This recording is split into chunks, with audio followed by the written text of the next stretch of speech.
ಶೇಕಡ 46ರಷ್ಟು ದರ ಹೆಚ್ಚಳ ಆಗಲಿದೆ.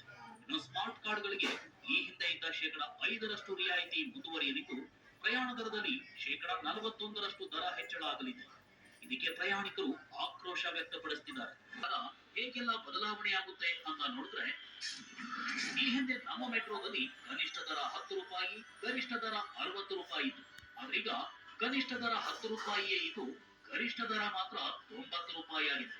ವೈಟ್ ಫೀಲ್ಡ್ ಟು ಚಲ್ಲಘಟ್ಟಾಗೆ ಈ ಹಿಂದೆ 60 ರೂಪಾಯಿ ಇದ್ದದ್ದು ನಾಳೆಯಿಂದ 90 ರೂಪಾಯಿ ಆಗಲಿದೆ.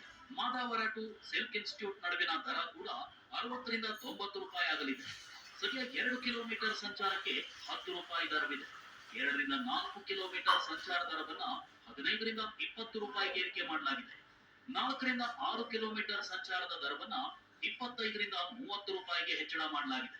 ಹೀಗೆ ಹಂತ ಹಂತವಾಗಿ 25ರಿಂದ 30 ಕಿಲೋಮೀಟರ್ ಸಂಚಾರದ ದರವನ್ನ 60 ರೂಪಾಯಿಯಿಂದ 90ಕ್ಕೆ ಏರಿಕೆ ಮಾಡಿದ್ದಾರೆ. ಇದರ ಜೊತೆಗೆ ಸ್ಮಾರ್ಟ್ ಕಾರ್ಡ್ಗಳ ಮಿನಿಮಮ್ ಬ್ಯಾಲೆನ್ಸ್ ಮೊತ್ತವನ್ನು 50 ರೂಪಾಯಿಯಿಂದ 90 ರೂಪಾಯಿಗೆ ಹೆಚ್ಚಳ ಮಾಡಿದ್ದಾರೆ. ಇದು ಕೂಡ ಪ್ರಯಾಣಿಕರ ಕೋಪಕ್ಕೆ ಕಾರಣವಾಗಿದೆ.